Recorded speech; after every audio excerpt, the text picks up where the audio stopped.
The report concluded mistakes were made by several previous secretaries and by the department as a whole.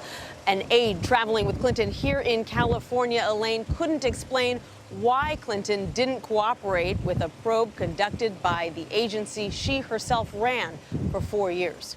Well, Nancy, as you said, Clinton and most of her top aides did not cooperate with the internal investigation, and she didn't directly respond to reporters today. What kinds of problems could this pose for her going forward? Well, it certainly gives Donald Trump new material. He started talking about this today at a campaign stop here in California.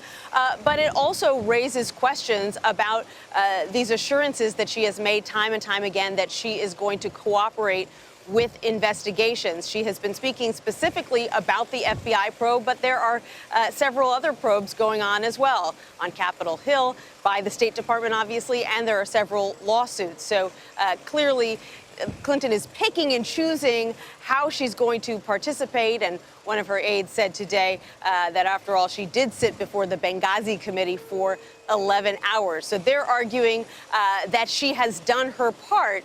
But the challenge is that the State Department was the agency that she headed up. And yet this comprehensive review that involved dozens of interviews, somehow wasn't able to get at what Hillary Clinton and her top aides thought about what happened. Nancy, there is more to come on this. An FBI investigation is still underway. Do we have any sense of the time frame on that and the potential implications? We don't have any sense of the time frame, aside from the fact that the FBI director did say recently that he is aware of the pressure that is being placed on his investigators for some kind of resolution, since we are in the midst of a campaign season. But he said they are not going to be swayed by that, that they are going to do their job diligently and get it done. There were indications last month that an interview with Hillary Clinton would be coming soon, that agents would be requesting that she sit down with them, and she has said that she would do that. But one of her aides told us today that that request still has not been made. Hillary Clinton has been ramping up her attacks against Donald Trump over the past weeks. She went after him today while in California there. Here's some of what she had to say. He doesn't seem to actually care about making America great so much as he seems to care about making himself look great. And I want you to know that Donald Trump actually rooted for the housing crash that cost 5 million families their homes. Picking fights with everybody, pointing fingers and scapegoating. Look, that may be good for reality TV.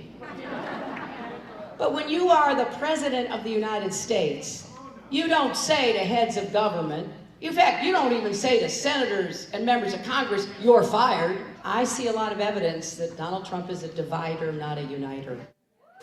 So, Nancy, as you have pointed out, she's talking about Donald Trump while running against Bernie Sanders. What does that say about the state of her campaign? Well, she's trying to prove to voters here and across the country and to worry Democrats that she is going to fight fire with fire when it comes to Donald Trump. She is sort of unveiling a radically different stump speech here in California, where she talks about Donald Trump in, I'd say, about a third to a half of her speech. She's going after him on his business background, on being a reality TV star, on being a lightweight, someone who changes his mind, and someone who says something one day and then changes his mind the next day. She's also doing something very interesting, Elaine, which is she's talking a lot more about her experiences as Secretary of State. This was a topic that her campaign sort of saw as off limits for a while. They felt as though her tenure as Secretary of State was a bit tainted in the public eye because of the Benghazi investigations. And so she really didn't talk much about the decisions that she made as Secretary of State. Now she's doing that. She's talking about negotiations that she was engaged in, difficult decisions that she had to make, like advising the president on whether to go after Osama bin Laden. And the case that she's making is that she is a steady hand at the wheel, someone who has this very delicate experience of diplomacy, while at the same time arguing that Donald Trump is a reality TV star who doesn't. Nancy Cordes in Huntington Beach, California. Nancy, thank you so much. You're welcome.